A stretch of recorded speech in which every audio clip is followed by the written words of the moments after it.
наивный нахан дешмады, да го, то обсуждать дерпустер. Панки сяк до та гидроэлектростанция хватает шапош, гюжи айдал дует. Гидроэлектростанция хватит, что это там все электроэнергия, если есть, да, то это свет, это все отопление, там можно завод, фабрика, рабочие места, все что угодно там делать, предприятие. Сега была нахвой вот эти, видимо, агентура, российская агентура, которая чарбела швы радикальные. Они настропалили население, якобы это будет радиация какая-то от гидроэлектростанции. Какая может быть радиация? Радиация, толк что полицейский загнал, حباك ناخبوي تيجي ستايتش إيش دعوة شو أيضا ثاني أوكشديتش فيق وجه أتاجا تيجا تيتا تيجا جدري.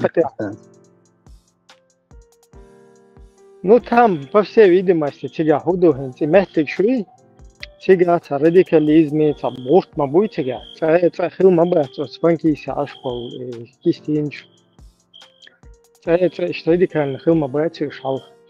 Потом вот это вообще сверхрадикализироваться, да, это резко. Например, в отличие даже от Чеченской республики, это основное.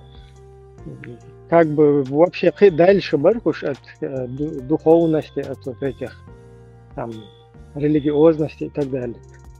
А потом наоборот, как бы в другую сторону, раз их туда перекинули. Сега был нахам, там искна, был нормально, что аж.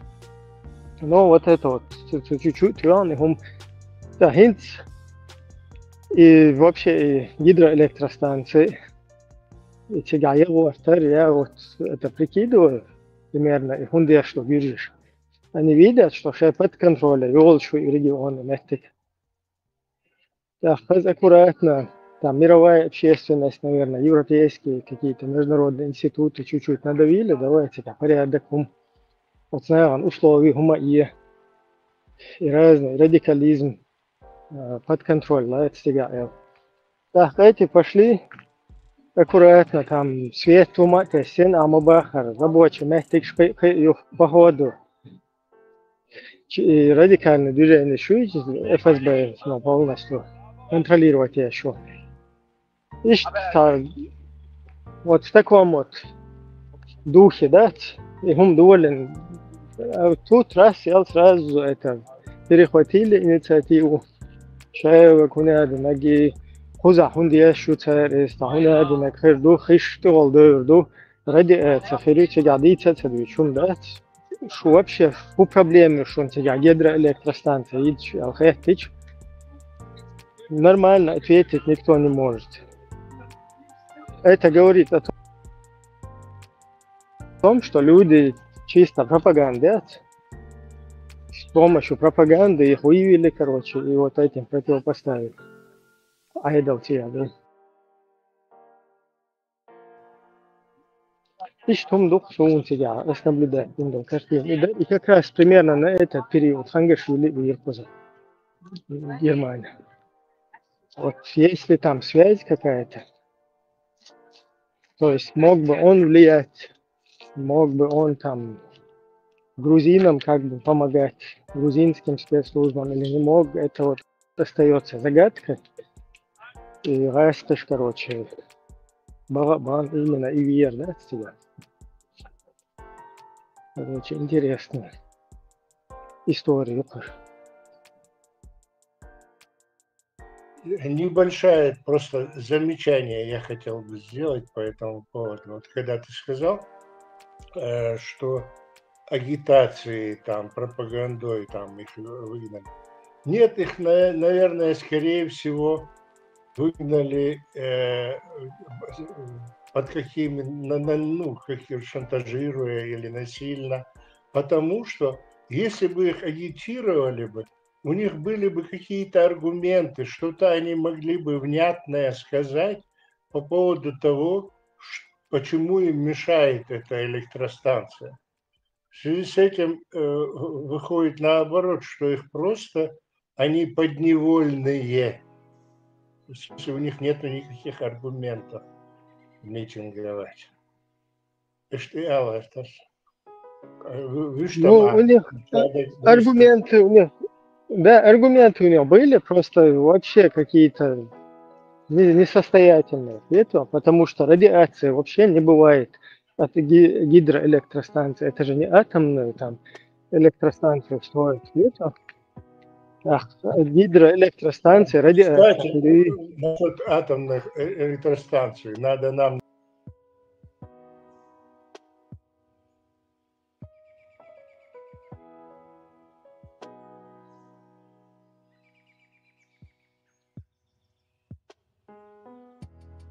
взять это на вооружение. Во Франции атомные электростанции абсолютно безопасны. Все это очень серьезно и небольшие, не такие там сумасшедшие какие-то электростанции. Небольшие, локальные и все такое. Одним словом, это очень серьезный вопрос. Надо это взять на вооружение. Я хотел сказать, вы ночи махка, вы айдел давата нагасандат дау турду даумла. Ночи карберзурбу, ночи айдел херду экономик.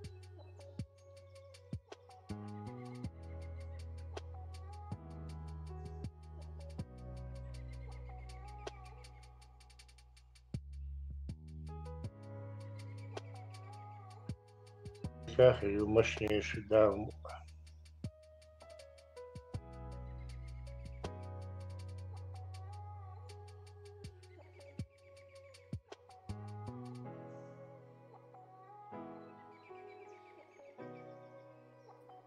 Маршал дышит, массага, листка на гидаре.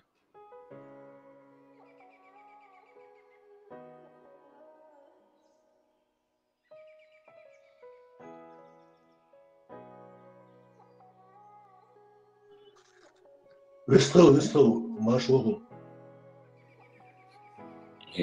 Сонадак до Хусейн Сахилис. إنك تقبل برضه تقبل سعيد كيلومتر قيمة كيسنيات يدولش دوشن إيهم تقبل كان إتوي غدن إتغليته مصو أو تناو الله يا شيف كان سوا إشتيتام تبرق بي يو تناو أستوسا دي دوختسيشني قد لازين دي على بنكيز شاشة تقاطعن سو إنسا سونيو خاو ينوش إنسا بيت سو شاش دقاطعنا وبشي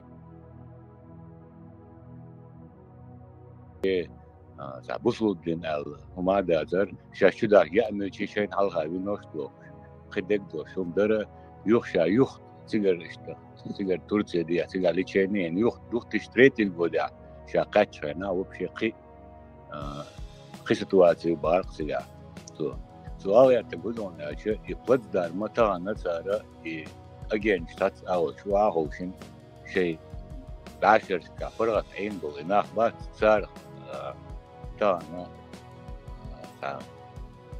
شان بتن دمتكا تجا كاتشن كيتشاتشو يال يرتلسر بركوت موضوع И практики бусобнаганию, эшти динцани и камеш дуохда, чау добов дуохда и практика и переда эмахилью. Например, ночью чуа 19 век дук бьют штомбу по Казахстане синцерсена. Это таджудин бов, что тамови и малта. Коран масуа гора татари называется на, ну татари ну цена даема. Короче, Коран Хатун профессору Казанского университета, профессором он был. Аве на шишода, он то ночью чего, а уж питанте, сын не теперь ничего, сын, к сожалению, был тоже. Решится, там последователь ночью укрен вивш, там лучше стал. Ее дало на архива, да, есть сведения, что вот этот таджудин являлся царским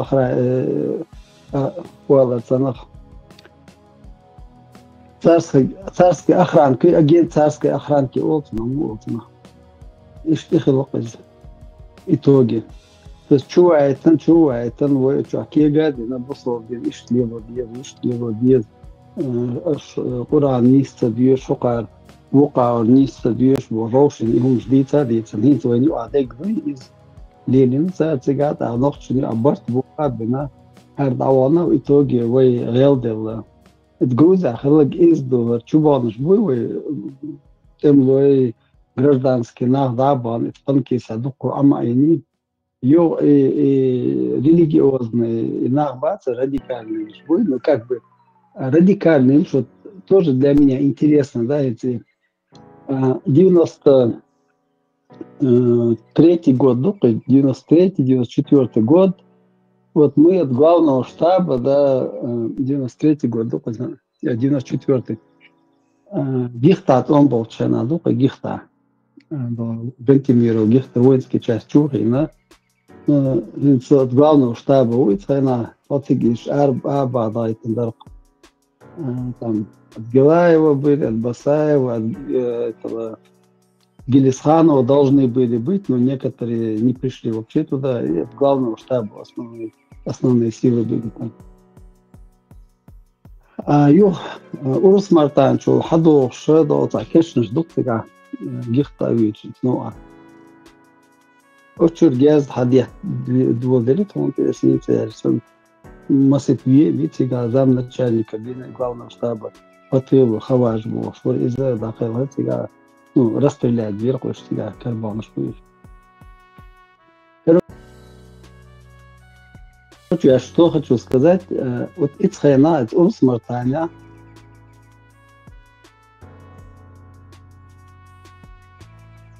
Иш инах, дуй царь, юадалин, двойни адек, дуй радикализм, шадек. Само по себе ничего не бывает, все это откуда-то берется. Тем более, когда это делают очень опытные люди, опытные государства, такие как Россия, которая с исламским миром имеет давние контакты. Они это легко делают с такими папуасами, как мы, которые сегодня только как бы открыли глаза. Ихум ждак, сгоза одинок из доктор. Радикализировать бина цигара и командный состав и сирия там получена. И говорится, погружила, кновче уже был. Заместитель или министр, военный министр, короче говоря, ИГИЛа Галагуй, министр обороны ИГИЛа. Из-за панкисер Маварии сделал кайцау циган, муслим, кажется, его. إذا وطير مشروش إذا أنتوا عطاسون سيا دائما ينتجش إذا تجوزي رأيت من بنكي سيا دق تيجي ناخبر تلعبكم بدي كل زوجات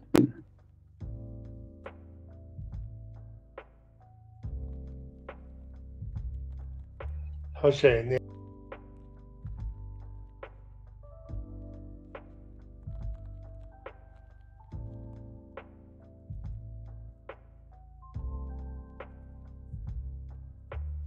Я хотел уточнить насчет царской охранки. Это тайная полиция. Ну, в общем, вот это весь смысл ее заключался именно в этом. Питнеш-Тейсария, якобы, ну, потом чрезвычайный комитет, когда после революции Дзержинский образовывал, он его по смыслу и функциям хотел такое сделать. Это позже НКВД сделали, там, КГБ и так далее.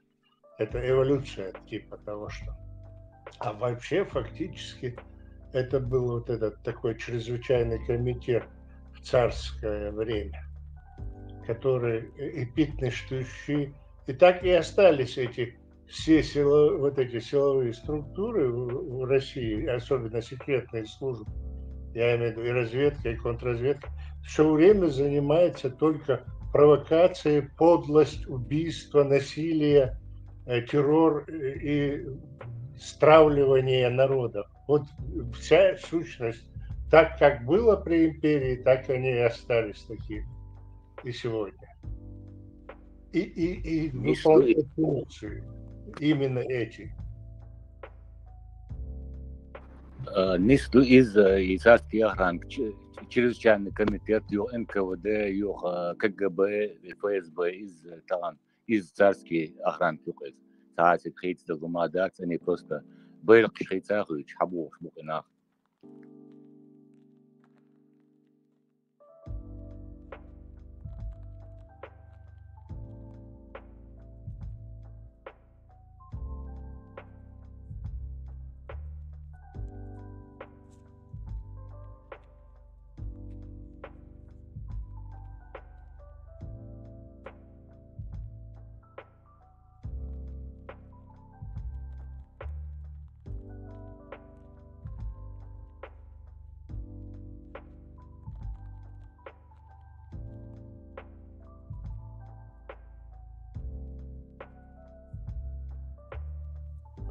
Как говорил уже Хусейн и Ибраим, фактически это наши соседи. Гюрджия – это страна суверенная, при всем том, что ее там, Российская империя там щупальца запустила очень глубоко. И, в общем-то, если им удается даже влиять там на выборы в Соединенных Штатах Америки, то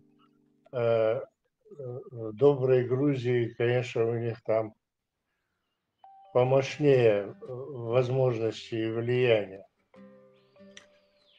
А то, что там премьер-министр, который бизнес в России, там влияние, связи и так далее. В общем, подробности можно в интернете найти, что это за личность. По большому счету, тяжелое положение у грузина насчет того, что они отстаивают свое суверенное право и обязательно добьются успеха. Но опять, получается, в сущности, многое в этом мире зависит, даже вот эти и грузинское положение, все на фронте Украины очень сильно вот это мировое сообщество, насколько будет активнее и быстрее это произойдет. Украина в любом случае, конечно, одержит победу, и просто мир цивилизованный должен в конце концов закончить с этим варварским этим понятием того, что кто-то доминирует силой там и душит, давит, потому что у него есть какой-то там кувалда и так далее. Это давно уже пора поменять. Но в сущности, по большому счету, какие-то элементы этого действия применяют все, и левые, и правые, и добрые, и мягкие, и злые, и так далее. Но вот тот самый момент, когда против этого уже откровенно все начали говорить на всех трибунах. Это очень серьезно. И то, что там речь идет о том, что там что-то меняется, что-то там какие-то левые придут, правые придут, и поменять. Курс не поменяется. Мировое сообщество уже пошло по курсу определенному. Все прогрессирует в направлении человека, человечности, культуры и процветания сообщества. Как говорится, дружба, братство, там, равноправие и так далее. Все это в любом случае это доминирует. Там какие-то элементы личности могут появляться, проявлять какие-то недостатки, там, нарушать какие-то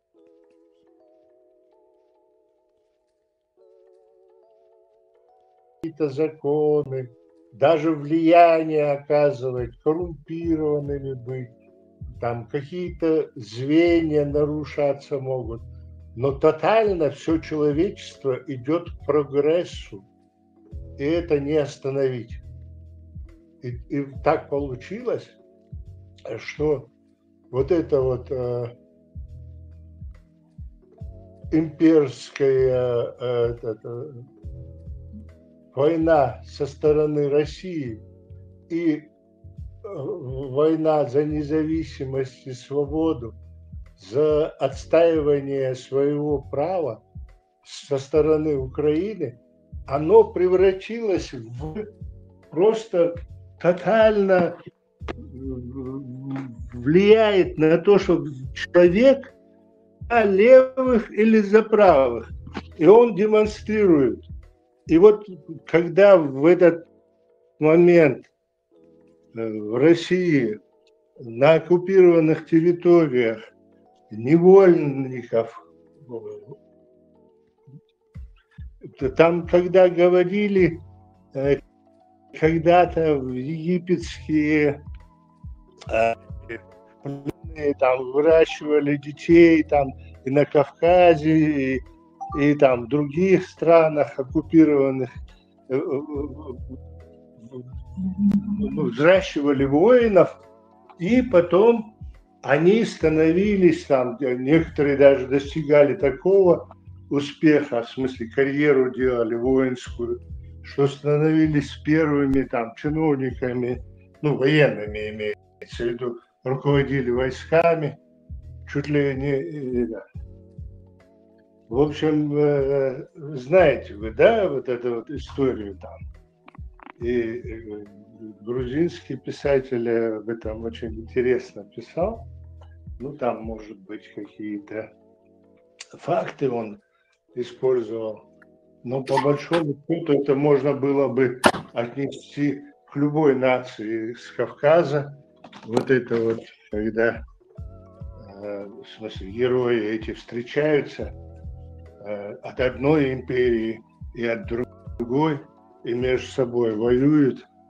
И вот и там наемники, там, и оба они грузины. Вот это вот очень... И вот сегодня в этой роли, к сожалению, оказались наши соотечественники. Мне неприятно это констатировать, когда это были дикие времена 2000, 1000 лет назад, даже 300, 200. Но когда это сегодня, в 21 веке происходит, это ужасно, просто тяжело это сознавать.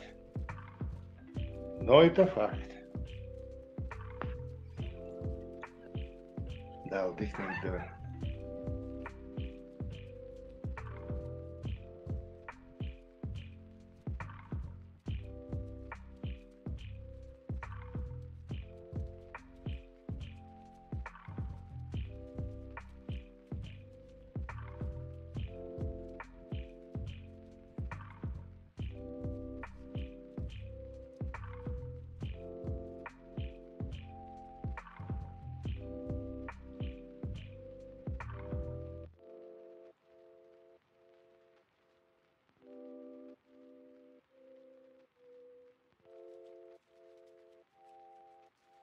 Цавист хал дица ума дош мадацевый камел давуш тахата дош саута. Üstü kılşım, naşta olşum olsun. Грузия аляцта окусон интересно, что я уже месяца 4-5 если мониторить ее. Асхалга эльер то, что царь Грузии дестабилизировать я там был, чтобы, возможно, второй фронт Хаялду и на Кавказ. Так, инца, если мы учтем, буквально шибут халх царь законопроект Юкаяхкан об иноагентах. И, ну, правда, президент не подписал этот заказ. Ну, как бы он не вступил в силу, но тем не менее, все равно бороться будешь. И инца даже гюржишк будешь, полгюржишка обычно царь хват, что ситуацию мою. именно прорусский волгюжик цунгахуатас и проевропейский волгюжик цунгахуатас. Цель мнение мою, цель, ну, какая атмосфера и какое настроение в их кругах творится. Мялвега инца образно проевропейских, говорю, что а я говорю. Так, если учитывать то, что Южная Осетия — это как бы буферная зона, интеюкой пунктиром ее границы обозначены. Получается, это еще спорная территория. Что Абхазия? То же самое, это, можно сказать, буферная территория, тем более на протяжении практически 10-15 лет твои инвестиции шашча никто не инвестирует туда.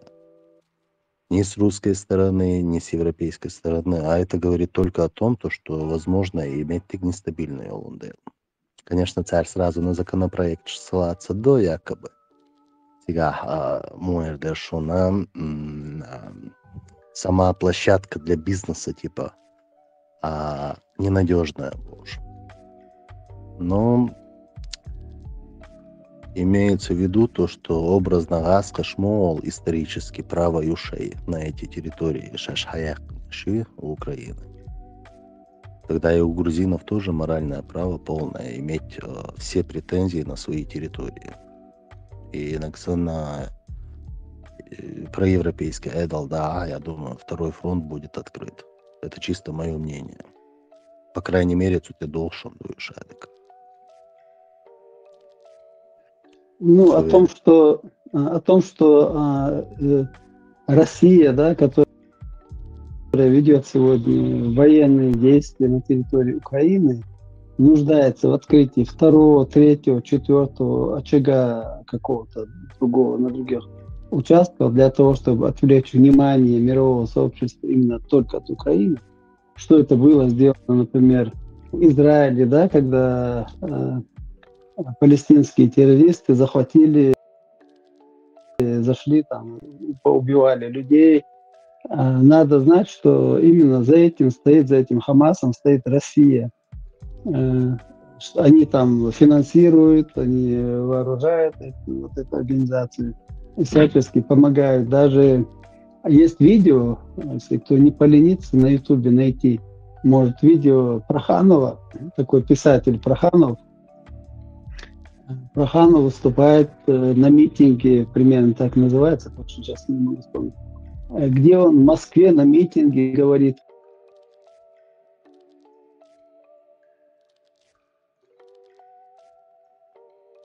как он ездил в Палестину, как он ходил по этим туннелям, это еще лет 6-7, может быть, назад он это говорил. И говорит, я разговаривал с ракетами Кассандра, просил их, чтобы они как можно больше сбивали, там, убивали этих, танки, там подрывали босса. Камил Яшука, и вот по этим туннелям ходил босс. То есть он даже не отказывается, что Россия там сзади стоит. Он явно говорит, что все это подготовленные вот это туннели, вот эти вещи, в этой подготовке, финансировании принимала участие Россия. Тут на сегодняшний день какие-то усиления, например, вот во всем мире, вот сейчас в Европе мы живем, да, видим здесь сразу такие очаги хулиганские, как бы началось такие хулиганские действия.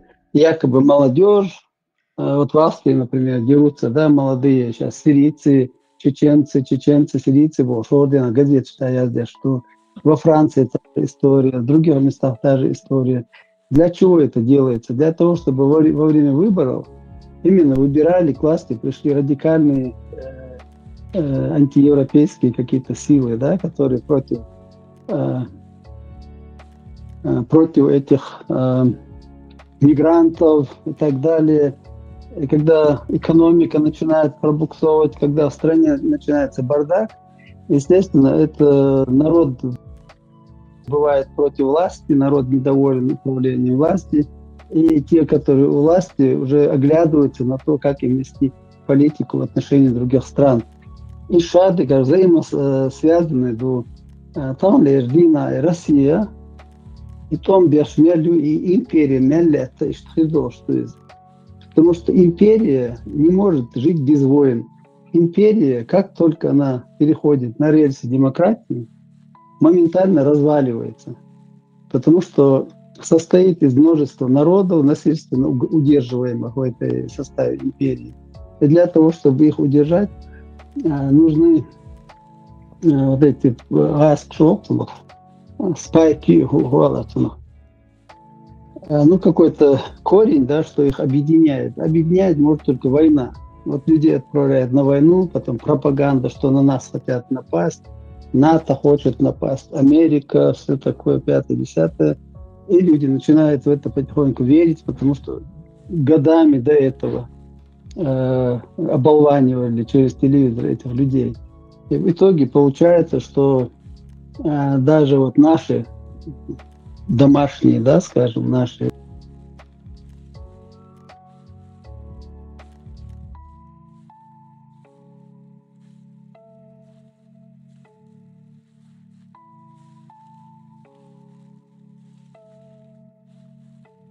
соотечественники почему-то верят людям, которые сам управляет своей страной, выбирает свою власть, отвечает за свои действия, совершает их и там работает власть для того, чтобы народ жил лучше, народ жил богаче, в безопасности. Такая цель должна быть у любого правительства.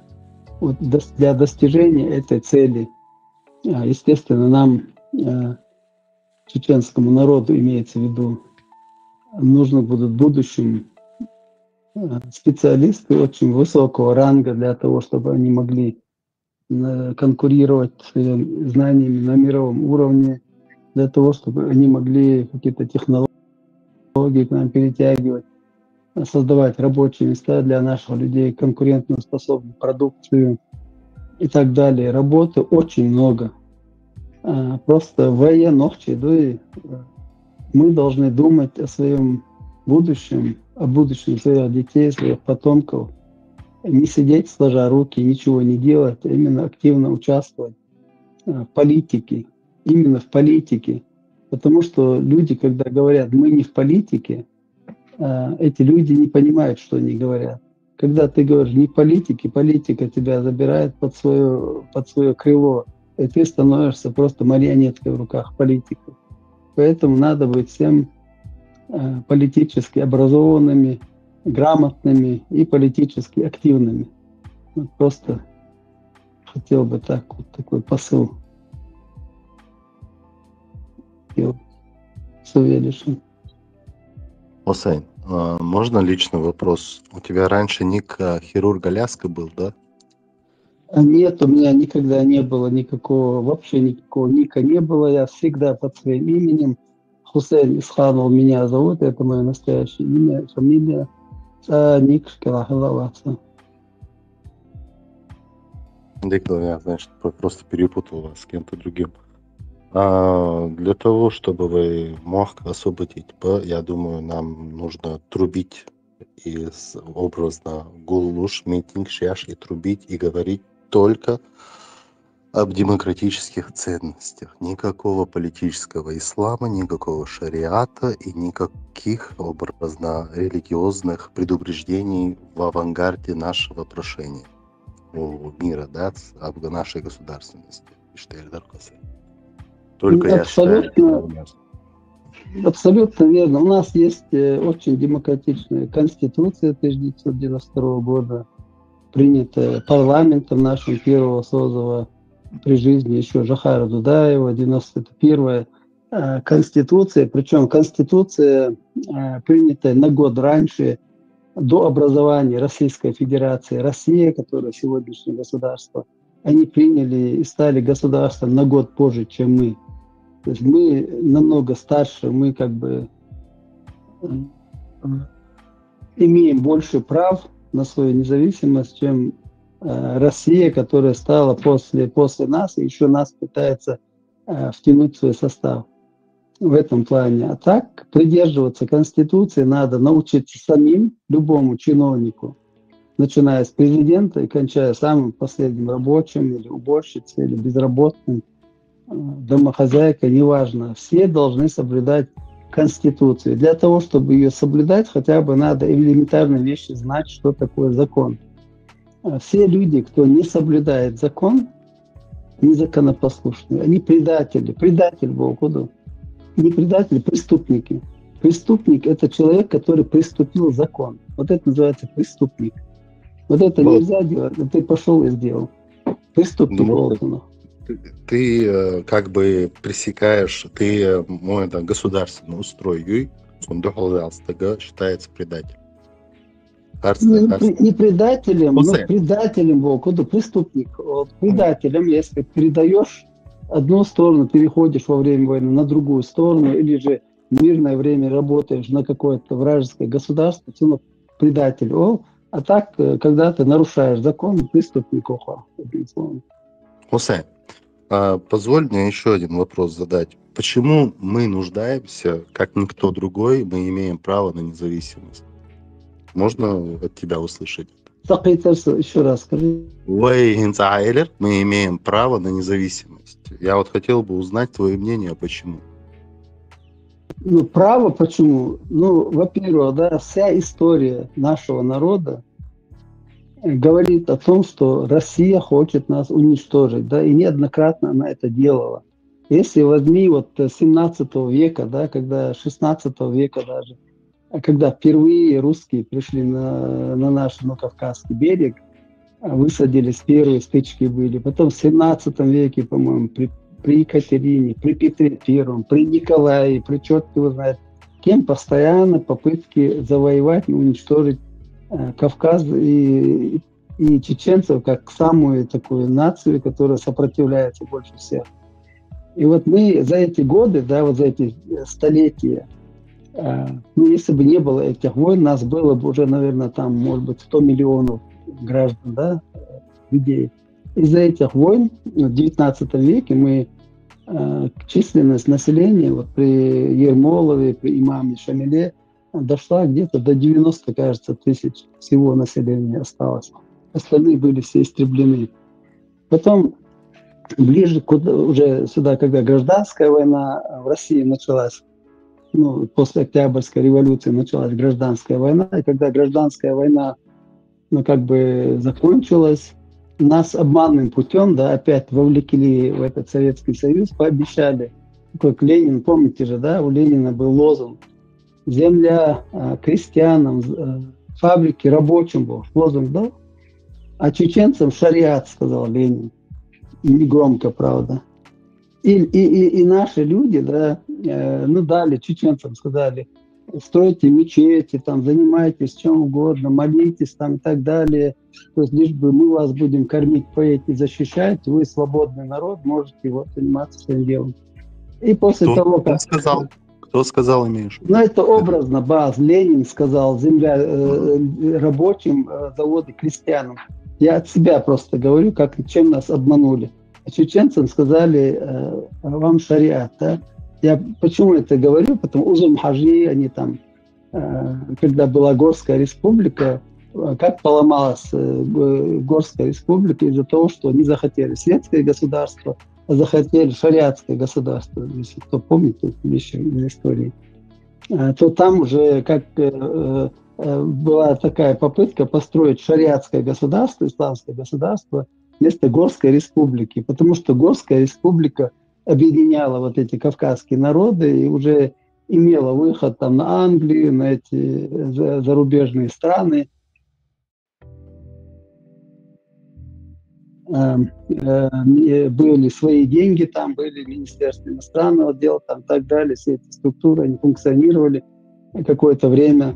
И потом уже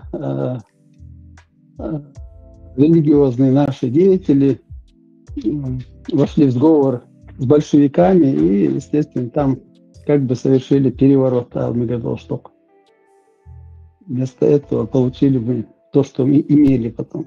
И это не первый раз. Эта религиозная риторика, когда начинается и когда навязывается, это значит, надо уже иметь инстинкт, что это опасно, что нас ждет что-то плохое. То же самое было... Можете привести, Хусейн, примеры привести можешь какие-нибудь, где религиозные? Конечно, да, приведи, могу. Пожалуйста. Не обязательно в чеченской истории, можно и нет, зачем я буду в нашей истории? У нас достаточно примеров, да, чтобы не лезть к другим народам и там не ковыряться в их истории. Вот нашей истории первый пример, это Узунхаш тогда, да, место Горской республики, и там провозгласили они шариат, там, исламскую республику. Имарат провозгласили. Не столь важно. Потом уже после 96-го года, в 97-м году у нас были выборы, я стал депутатом парламента тогда, и с 97-го года, 98-й год, 99-й год мы наша власть строить шариатское государство, нашей уже республики, Чеченской республики, Ичкерия. Это конституция, которая у нас была 92-го года, там сделали подлог, что основной религией является ислам, и понеслась там. Уже вплоть до того дошло, что объявили указом президента, было объявлено полное шариатское правление. Что такое полное шариатское правление? Каким президентом? Масхадовым. В 97-м году какой президент был? Но это Масхадова вынудили, я не хочу его там говорить именно. Я там многие вещи знаю, которые даже не хочется сегодня еще рано об этом говорить и рассказывать. Можно мне я ремарку добавлю насчет этого своего Хундина? У меня сейчас хаджа, я изучал, чуть-чуть как бы. Не говорю не углубленно, но сюек хаджа, он это возможно сделал из-за нехватки человеческого ресурса. Нет, там не то чтобы, знаешь, ресурса. Я вообще это по-другому говорю. Да, я знал Масхадова еще до войны, еще он когда был начальником главного штаба. Я был адъютантом Масхадова и во время войны, и во второй, и в первую войну хорошо его знаю. Дело в том, что у Джохара Дудаева, я это неоднократно говорил, да, у Джохара Дудаева был Масхадов Аслан, который говорил есть и исполнял любой приказ, который давал главнокомандующий или президент, да, на тот период. Это такие, например, вещи, как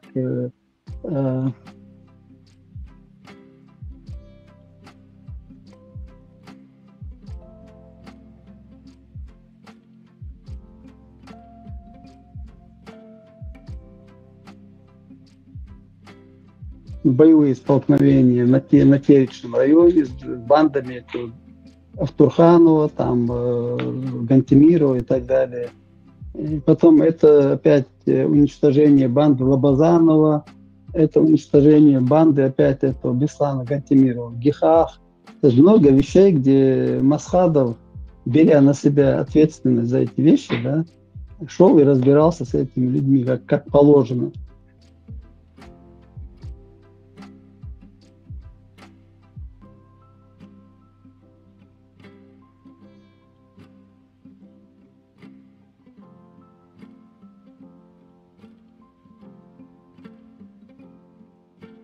Президент. При том, что он был начальником главного штаба, и все военные, все эти командиры фактически подчинялись ему во время Первой русско-чеченской войны. Вот по окончании этой войны, когда он стал президентом, у него не получился, не нашелся ни один второй Масхадов, который сказал бы есть, исполнял бы приказ. Каждый считал своим долгом создать свой фронт, как у Гилаева юго-западный, или как у Басаева там центральный, там у другого. И вот сидели, каждый выжидал чего-то. А все грехи потом на него списывали. Ну да, все виноватым оказался избранный президент. По-другому не бывает. Тогда и поговорка неуместно хулок, то, что герои нужны во время войны, а в мирное время их нужно ликвидировать. Ну, я бы не сказал ликвидировать, просто надо занять людей. Просто дело в том, что у нас слишком маленькая территория и слишком маленькая республика, и мы очень сильно зависим друг от друга. И просто вот это понебратство, и войну, там Масхад, Аслан Хавати, Шамиль Хавати, Гунядин Хавати, Захар Хавати. Это понебратство есть. И когда понебратство в государстве, это не очень хорошая вещь, да?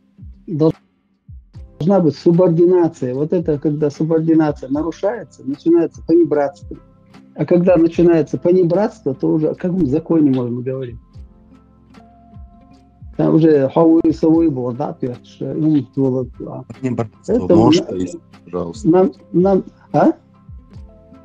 Понебратство, пояснить, Дагара. Понебратство много, когда, например, я стал президентом, да, вот сижу в своем кабинете, есть порядок, да, посещение, порядок там этого, того, всего. Я работаю, я занят чем-то, да. А ты вместе, мы с тобой где-то там на войне были, на фронте были. А ты идешь ко мне, заходишь, там люди говорят, секретарь или кто там говорит, он занят, там, сейчас подождите, через полчаса ты говоришь, да, я его знаю, открываешь дверь, заходишь, сочувствуемцевик по, и это понебратство, как по-другому. То есть декундации, я много видел этого вещей, слишком много для того, чтобы как бы не пожелать это другим, имеется в виду в будущем. Власть должна сменяема быть, да, если бы, например, вот Масхадову оставили бы Масхадова, дали бы ему до конца своего срока просидеть на своем кресле, потом сделали бы выборы, да, избрали бы другого президента, пришел бы другой какой-нибудь президент, потом третий, четвертый, и вот тогда начинается власть. Тогда уже не бывает вот этой понебратства, вот этого военной дружбы, там еще какой-то дружбы, потому что здесь уже приходят специалисты. У специалистов немножко грамотных людей, немножко другое мировоззрение. Там уже начинаются действительно настоящие такие отношения между властью, да, чисто деловые отношения. Не понебратство.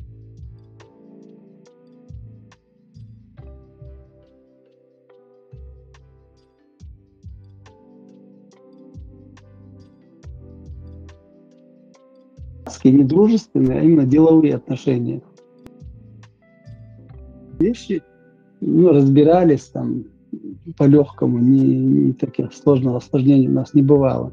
Но есть преступления, которые дедушка или там мулла не может разобрать. Есть серьезные вещи, есть более серьезные вещи, межгосударственные какие-то дела, где уже нужны очень грамотные, серьезные люди, знающие международное право, там еще какие-то законы, да, много разных вещей. Они не могут, эти люди, уже конкурировать вот с теми, те, кто закончил университет какой-нибудь, да, специалист в области международного права, и мулла, который 2 класса образования имеет, разный уровень маиции. Царь Гудей, это популизм был, это был чистый популизм у Яндарбиева для того, чтобы на этой волне религиозной постараться уже через несколько месяцев должны были быть объявлены выборы, и чтобы на этих выборах победить, нужно было найти какую-то нишу, да, не нишу, а какую-то вот платформу, на которой можно было заехать во власть.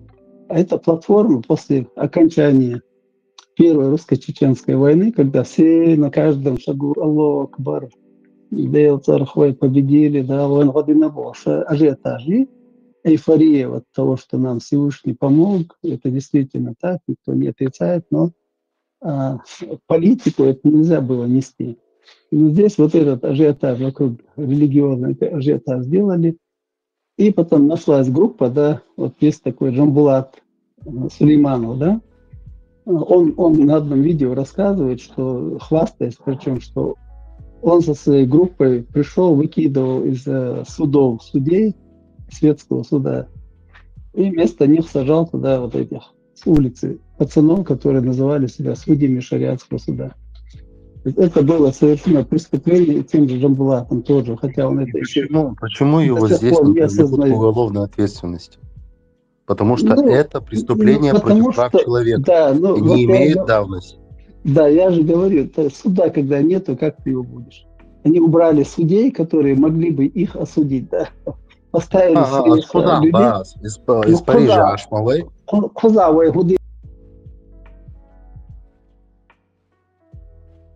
суд Вы общий иск еще кой. Это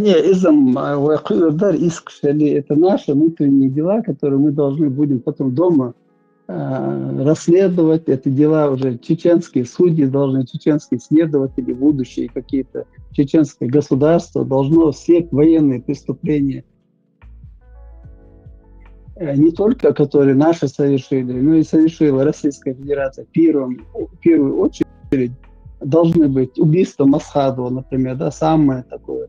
Убийство Жохара Дудаева и убийство Масхадова, законно избранных двух президентов, это вообще преступление, из-за которого начинаются войны.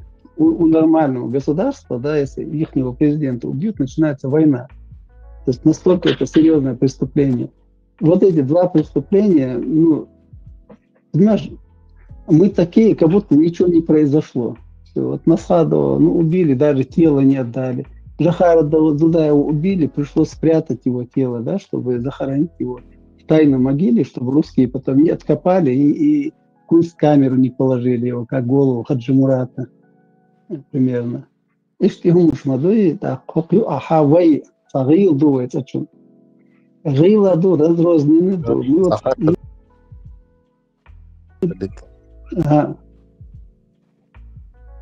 Хозяин, да. А просто у тебя нет контекста, где ты заканчиваешь, Цундел, мне приходится вот так вот заходить и задавать вопрос. Нормально, я просто хочу объемно охватить, но сказать, чтобы время не занимать ваше быстро. Гусейн, вот мне, исходя из этого, ты же говорил то, что образно Хамас Яц, это же полностью подрусское подразделение. Да.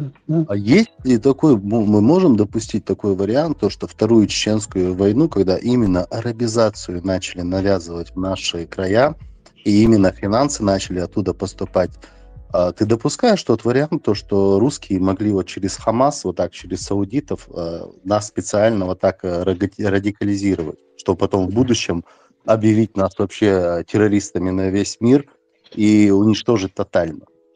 Я тебе больше этого скажу, да, что нас никакой не Хамас радикализировал, не Хамас нас финансировал, а нас финансировала за братья-мусульмане.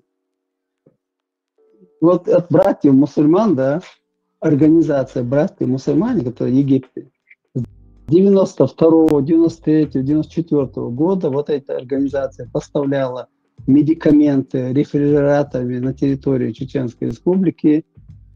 Эти лекарства продавались на каждом углу в аптеках Чеченской Республики. Эти деньги, да, шли на организацию джамаата в нашей республике с 92-го года еще. Это мне рассказывал один человек, который занимался этим делом лично сам. Причем, что не рядовой. А братья мусульман я слышал просто от французских властей, что они тоже связаны с русскими. Ну, с русским миром, вот Советский Союз, вот помоложе вы, наверное, не знаете, кто постарше, прекрасно помнит, что весь исламский, мусульманский мир был под пятой у Советского Союза. Советский Союз кормил, поил, там, доил, все что угодно делал с этим мусульманским миром, с исламским миром. Советский Союз курировал все эти государства исламского мира, ну, там, за исключением пару штук, наверное. Все, да, багаж, когда у нас идет война, да, вот я своими просто глазами видел, вот год я не помню, в Москву приезжал лидер Хамаса, то ли Насралла был, то ли какой-то другой, по-моему, другой какой-то, точно имя уже забыл. И когда у него журналисты спрашивают о войне в Чечне, там, мусульмане, туда-сюда, вопрос точно не помню сейчас, но как вы к этому относитесь, это дело это внутреннее дело России, Бархотцо, например. Вот лидер вот этого Хамаса, он говорит, это внутреннее дело, нас бомбят, нас убивают, наших детей, женщин убивают, там, пытают, сжигают, все что угодно с нами делают. Это уже при Путине, во Вторую войну. Этот человек говорит, что это внутреннее дело России. А нам здесь говорят, да, что надо сейчас нашу молодежь срочно послать в Палестину, чтобы они против Израиля там воевали. В Сирии нам же мало туда послали, поубивали молодежь, женщины до сих пор сидят в иракских тюрьмах, там, да, уже дети там у них выросли, у этих женщин с детьми не были. Нам говорят, что сейчас в Палестину быстро должны побежать там против Израиля, какие-то боевые защитить, в общем, Палестину. Это двойной гумшдой, и мы, как наивные люди, как наивный народ, хороший народ мы, да, мы очень хорошие люди, мы жалостливые люди такие, но, к сожалению, невежественные. У нас очень много людей, которые ни писать, ни читать до сих пор не умеют, потому что из-за двух русско-чеченских войн, начиная с 1994 года, выросло несколько поколений, которые вообще в школу не ходили даже. Просто не ходили, начальную школу не закончили. И эти люди уже взрослые. Что они именно изучают, Хусейн? Что они тогда изучают? Потому что единственное, что не умеет делать мозг, это не учиться. Они по-любому чему-то учатся. Вот учатся они ушами, через уши то, что ты им будешь говорить, да, и учатся сегодня глазами, когда смотрят видео. Вот все эти видео, вот эти сюжеты кидают, там видео, каких там, видео, куски. Вот помнишь из Сирии, как в Сирии мобилизовали в Сирию молодежь. Каждый день шла такая массированная атака на мозги молодежи. Вот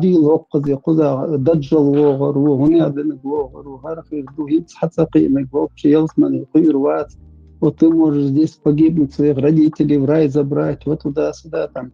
Я сам чуть туда не пошел. Пропаганда, это страшно. Понимаешь, ну это образно, я говорю, я бы и не пошел бы туда. Вот настолько это была страшная пропаганда, да. А в итоге что получилось? Для чего это делалось в первую очередь?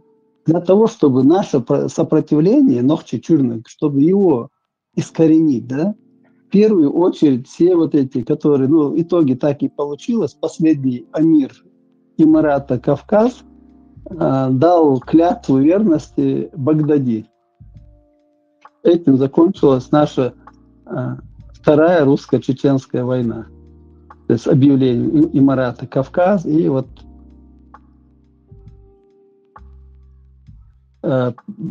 провозглашением себя там частью этого исламского государства. И он еще один пример, да, помимо того, что было при Масхадове, да, объявлением полного шариатского управления, и здесь уже Имарат Кавказ, Доки Умарова добил вот это дело. И причем это сделано было тогда, когда Косово признали, когда была война вот тут против Сербии, против сербской армии Европы, когда Америка и Европа разгромила сербскую армию, освободила эти все народы, и Европа признала Сербию.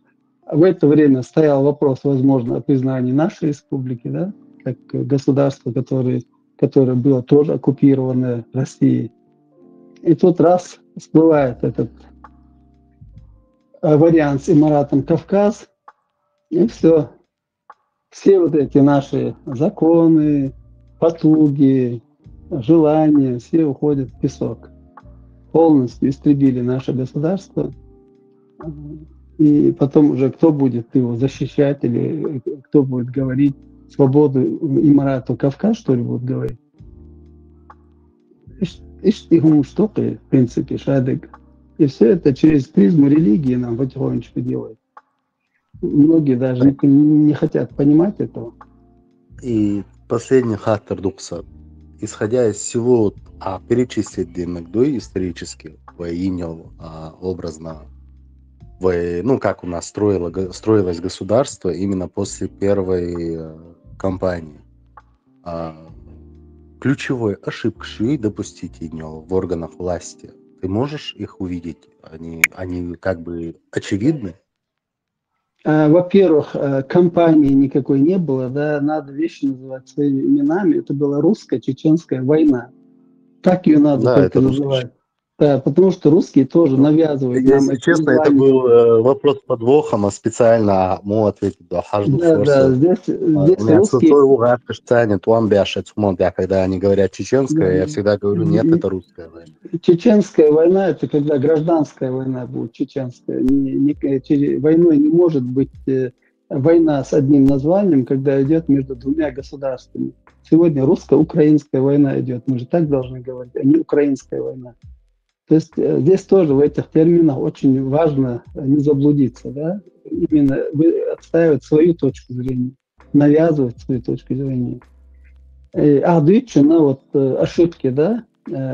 Во-первых, к сожалению, да, вот наш парламент, времени, во-первых, не хватило. Надо, когда даешь оценки историческим каким-то событиям, надо давать не с точки зрения сегодняшнего, когда мы все умные, грамотные, да, все видели, знаем, и потом говорим, если бы он туда не пошел, сюда пошел бы Бог, что так нельзя рассуждать. Здесь надо говорить о серьезных вещах и по-серьезному, потому что во-первых, да, вот эта Конституция Чеченской Республики Ичкерия нуждается в доработке. Да? В чем эта доработка? Первое, что пост президента и премьер-министра в обязательном порядке надо разделить, да, чтобы президент был избранный, а премьер-министр в любое время должен уйти в отставку, потому что, будучи избранным президентом и премьер-министром, как в случае с Масхадовым был, да, мы 2 раза посылали, парламент наш посылал в отставку кабинет министров, министров расформировали, набирали других каких-то людей, а премьер-министр, который отвечает за работу правительства, он всегда остается и тот же. То есть это как плохой директор, который не может руководить предприятием. Ты вот меняешь рабочего, а директор тот же. Смысла от этого никакого нет. Это первое, то, что нам надо будет после деоккупации новому парламенту сделать, да, в обязательном порядке. Потом вот надо, у нас нету вот этой градации, нету, например, заместителей. Вот у нас не расписано, вот президента нету, да, например, как Масхадов погиб, Лазов, Кобол, Дорцин. Вот там потом вице-премьер идет, да, он тоже погибает. И все, на этом заканчивается. В Америке, по-моему, до 40 вот этих разных людей могут занять место президента после гибели очередного президента. В этом плане тоже надо нам подумать, потому что мы молодое государство было, и после окончания Первой русско-чеченской войны наша власть сформировалась, была избрана только в 1997 году осенью. А осенью 1999 года началась война. 2 года там буквально. За 2 года государство, естественно, никто не построит и не строит, тем более не имея бюджета, не имея вообще ничего, да, ни транспорта, ни бюджета, ни крыши над головой населения, ни рабочих мест.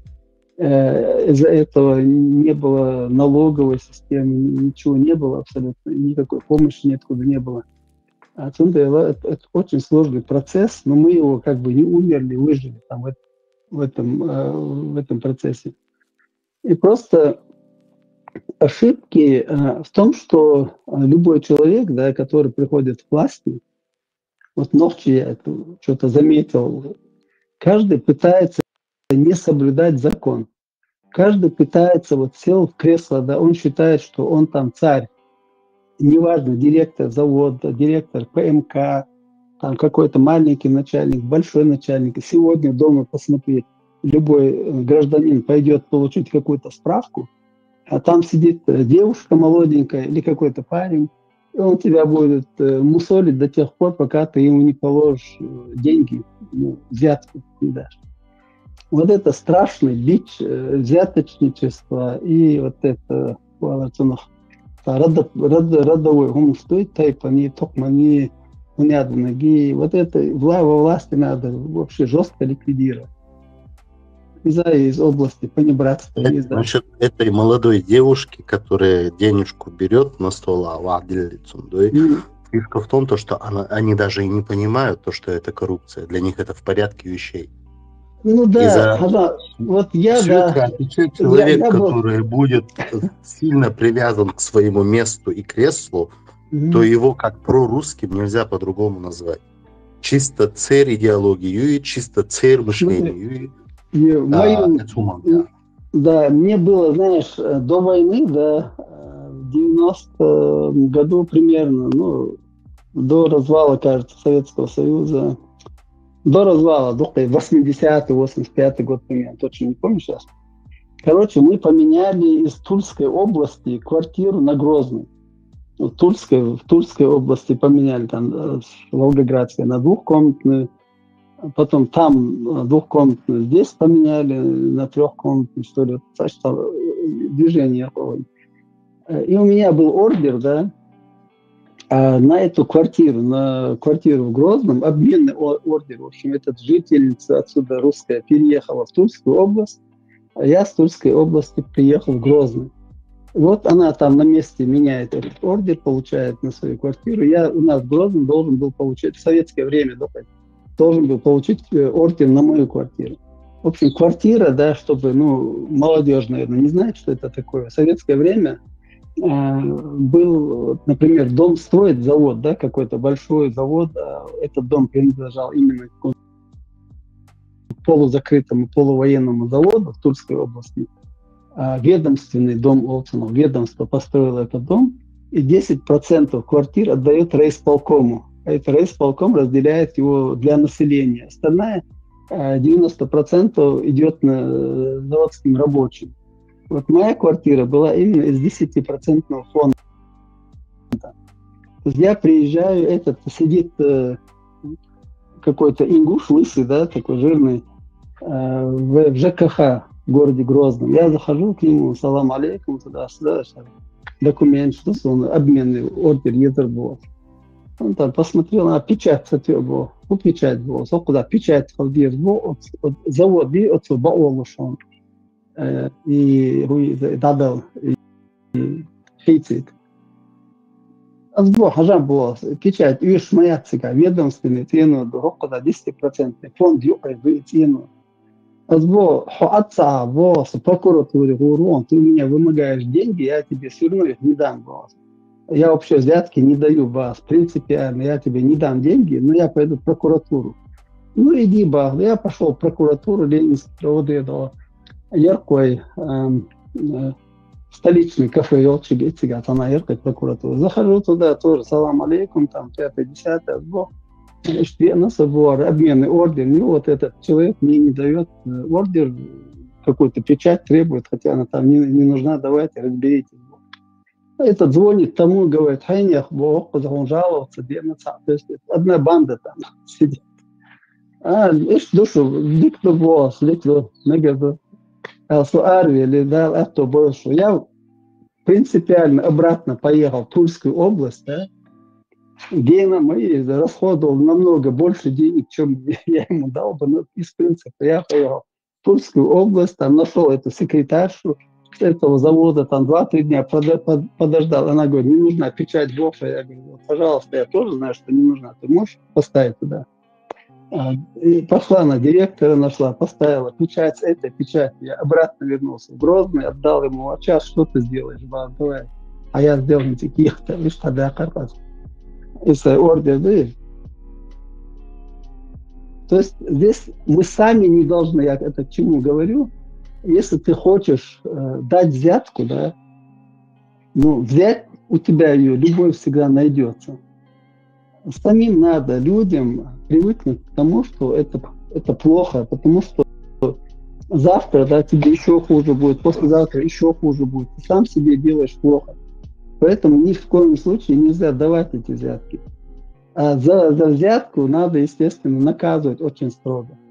А сегодня мы в Украине видим, да, вот идет война там, страшная война идет, разрушаются города, что там рушится, что убивают людей. Ракетные удары. И однако все равно вот находятся люди,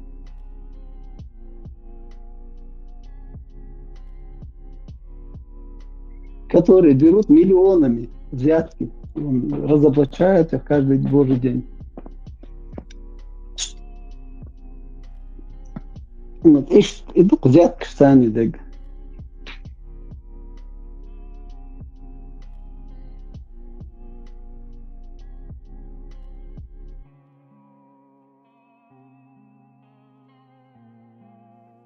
Пока я свой случай рассказывал, про вопрос забыл, честно говоря.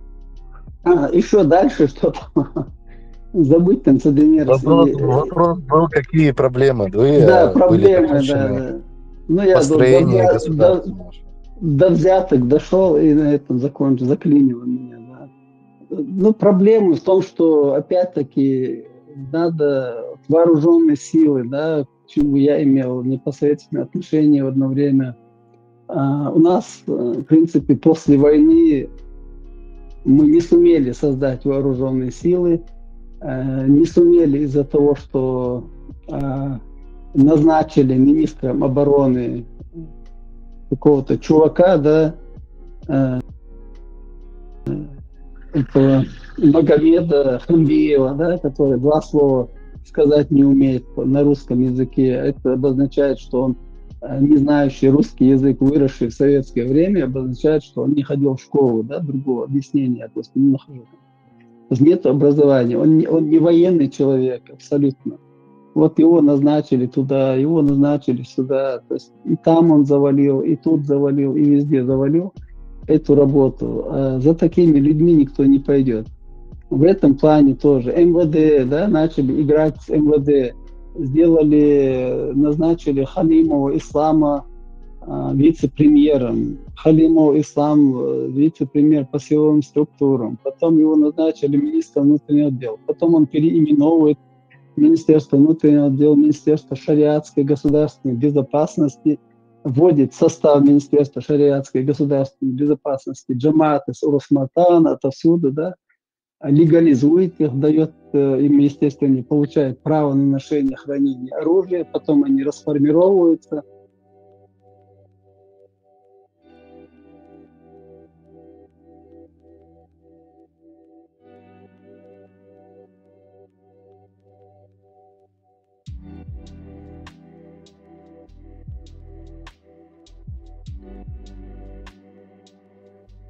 Недовольные этим, но с оружием, со всеми делами, с удостоверениями уходят домой. То есть легализовываются. То они были нелегальные, теперь они стали легальными. Парламент в 98-м, кажется, 7-8 году принял постановление о ношении и хранении оружия. То есть запрещалось носить автоматическое оружие, пистолет разрешалось, если он был зарегистрирован в Министерстве внутренних дел. То есть строго должны были следить за тем, чтобы люди с автоматами не бродили по городу Грозному и по республике, да, а то и с пулеметами. Месяц антитеррористический центр выходил, делал рейды, и месяц, насколько я помню, да, в этот месяц люди перестали носить оружие. Потом, естественно, это ослабло, контроль ослаб, и понеслось. 1, 2, 3, и опять пулеметы по земле таскать начали. То есть это тоже после войны, вот это ношение, хранение вообще оружия, это надо...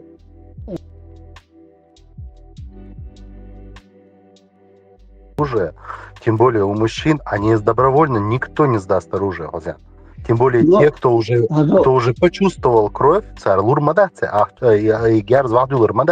для них это источник дофамина, источник радости. Нет, я понимаю, что ты говоришь. Дело в том, что им никто его не давал, это оружие. Дело в том, что это оружие было как трофеи, полученные во время войны. В основном, смотри, вот началась война, да? Вот я был в главном штабе, вот началась в 1994 году война, у нас была небольшая армия, там 2-3 тысячи человек, общей сложности по всей республике, там других-то и не было. Вот эта армия, там 18 танков, кажется, там штук 15, по-моему, этих Д-30 пушек, которые потом бросили из-за того, что не было тяговой силы машин, ни тракторов, чтобы их перетягивать туда-сюда. Не было, все разбежались из города. И вот это оружие, которое у нас было на вооружении в 1994 году, это были автоматы Калашникова АК-47, 7,62 калибра. Патронов на эти автоматы вообще дефицит был. Страшный просто дефицит. Другого у нас оружия не было калибра. Был вот этот 7,62 автомат Калашникова. На него, я вот помню, приходили люди, главный штаб, там, да, им президентском дворце, просить боеприпасы, да. Вот я им давал там по несколько пачек патронов из моей под кровати выдавал, такого складов не было. Отдавал пачки, и туда пару пачек давал трассирующие. Вот объясняешь, что вот эти трассирующие, когда ты стреляешь в того человека, да, ну, каждый махоле, если я буду стрелять трассирующим, то меня увидят, откуда я стреляю, да, по логике. Ну, по-другому, если смотреть, да, себя поставить на место того, в кого ты стреляешь, да, то он видит, что ты в него стреляешь трассирующими пулями, но через 3-4 там патрона не очереди же. И этот человек, знаешь, что именно в тебя целится, да, у него больше страх, чем у тебя. Это вот таким психологически он жду. И вот я выдавал вот эти по 3-4 пачки патронов, чтобы они, ну, как бы, вели бой. Потом 31 на 1 января начался штурм города Грозного, как мы знаем.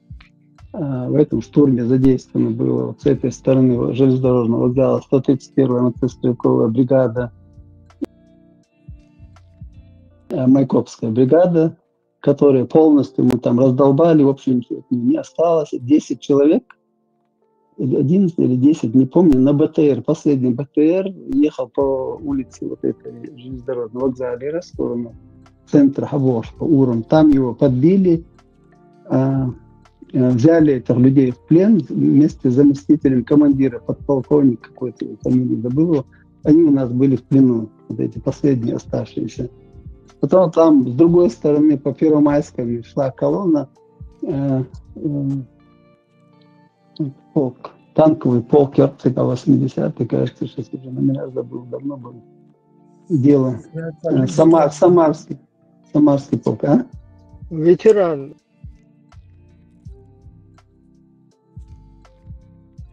Ветеран, выстрелить марш войл, ветеран. Marshal Duma Saga Marsh Woil. Dal Atto Boil, we Marsh Uniat Yakahu Jana, Dwaglos Jana, Baseri Amin is it there? Havachi Dubaris. Here просто сажем. So means it gets that and whom it's mandela. It reads very числа. Игер заборгиваться, чаквалитла. Игер до 31 числа вот у нас произошло перевооружение нашей армии. Дивіться, куди нахуй герз нічого дала, що це було, гражданський набой.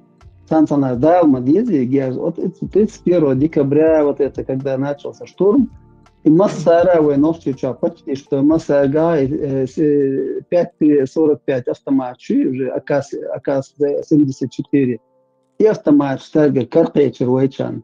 Ахшега, я шук, андалуш, нахуй герз течера, что о том чахбальчил, это частной собственности. Айдол чавдельчил, да, цан аура, рейд, женица, дадах кудас, нахуй, нухчер герз, ну, это порядок, келурер, малил де был, видишь, порядок, нагасан, а порядок, а юхайн, автоматец, арваля, хэгер, хаях, баоилш, айдли. Тут и дала мадари, мы забирали это оружие, когда был в парламенте принят закон о ношении и хранении оружия. Из-за причин, из-за халадицы, да, ошибки, что айдли ошибки. Ошибки, дицли, гуанвай, бюджет театровый. Мы не могли обеспечить рабочие места, мы не могли дать зарплату этим же работникам МВД, да, которые работали. Каким охранным делам не могли дать зарплату, их не было, этих денег наличными. И Россия блокировала все эти нефтевые поставки какие-то, которые совершались, они не давали деньги. Пенсионный фонд, пенсионный, вот на нохтшин дух волчан, и гумацаха. И пенсия ждаться, масхадос, пенсия цаделла бош, да, дудая с пенсией целой издеважи бор. Дудаяс, масхадос и пенсиш долгиш даяцруинахан. И пенсии до пенсионный фонд Советский Союз елчайнаха. Это Советский Союз абобин нахбуша беш пенсии бонуша. Пацаны пенсионный фонд удалдиш и ахч. А пенсионный фонд Советский Союз юг майохняха. Правопреемник Советского Союза Душаш Россия Шентелецер, в том числе и выплату этих пенсий, взяла на себя Россия. Эта Россия обязана была, идет война, не идет, это не важно. Они обязаны были пенсионерам Советского Союза отдать им их пенсии. Это их деньги были. Отсюда из-за нахан Сахар Гуду. А раз умышленно чхаца лой умышленно деш воды пенсионер. Айдан дюхал болит вождам белку, айдан дюхал болит учитель, айдан дюхал валит. Адам мацал хали мацал яшит. И, например, до 90 вот шел он был Бали, вокза гонда, да, цокода Нальчик, Пятигорск, везде по кругу, по нашей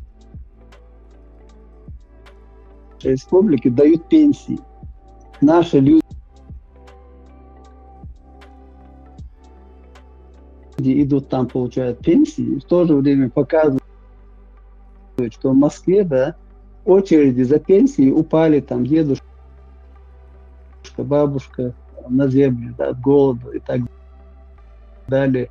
В Москве, там, в крупных городах пенсию не давали, но и эту пенсию давали вокруг нас, чтобы мы видели, что вот видите, там дают пенсию, а нам почему не дают.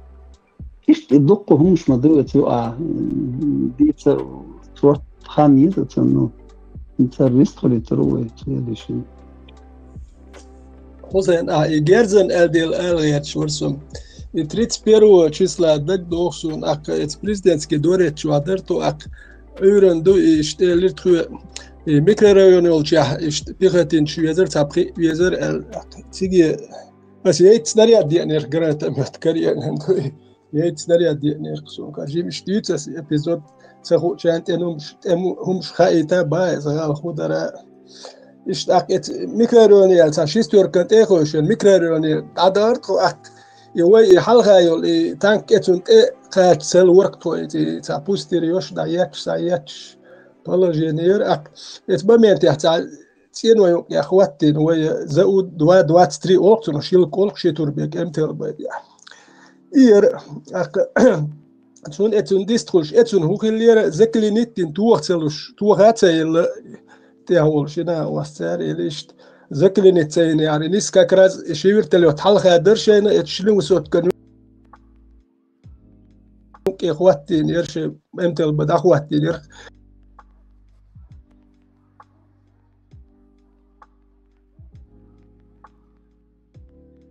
روس يلي هرچودا ايتن خيردر تر يلر تر اك ايميليو باترم اوش باك ساباك شودو ايش دركو ات دوخش اك Jo, ali juki dohdat etbamet ja уже техник juki yani raktigi. Ak bade galch temlo es gushbar ak tajim budir doti ali emtel ba ten khwaturi mich khwaturi yuti bokhsh ash no juki hayal irko.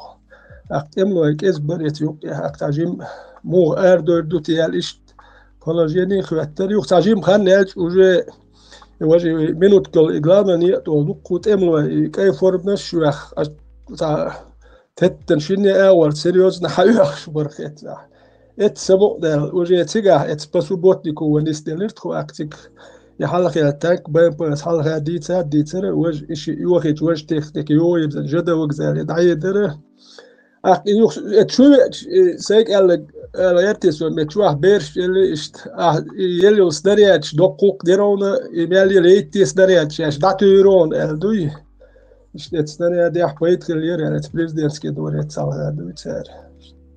Gerçekten yani etkili kıldır. Mayra kılçı ho şu gerçek kılçı da that all kisna acht çaldı erguni galat sayut şeylat sayut ya martan tiyet sayut kisna swam çaldı. Atak. Üstü şu yok artık şum değil. Dvica gājis un šo diktak do боеприпас, зло саменги кела РТС шел складить хуида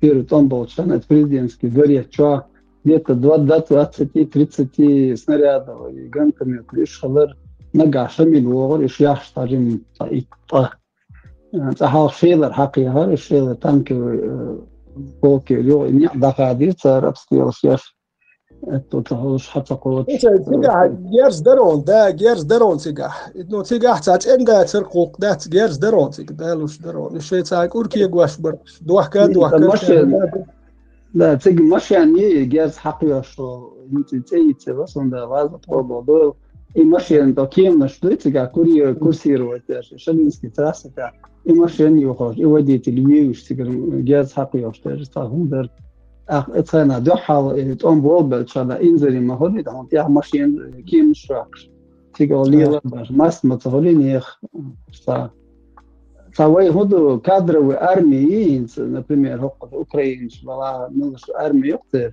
командир, зам, там командир отделения, взвода и так далее.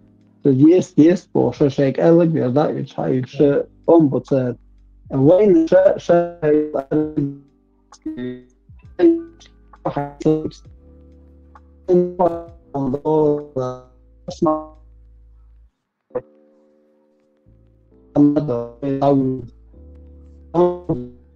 серьезно,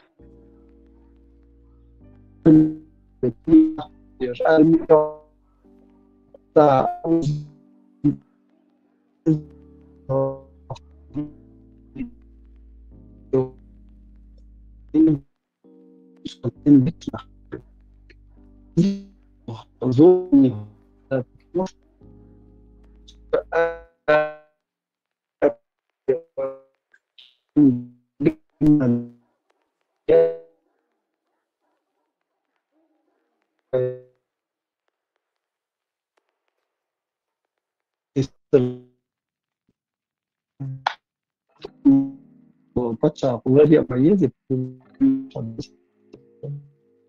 специалист собьет и штахан кто будет для Европы да есть больше صورتها خير صار التاكي والشوفتر دو كنا تاعهم خزنة سيا чарун har полностью канал Россия. я сам просто инфрази Последний цан минута ах минута تقييم بيستخلي تسجل تليفون يوحد تقدر تعلم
Что-то зависло, по-моему, никто ничего не слышит, да?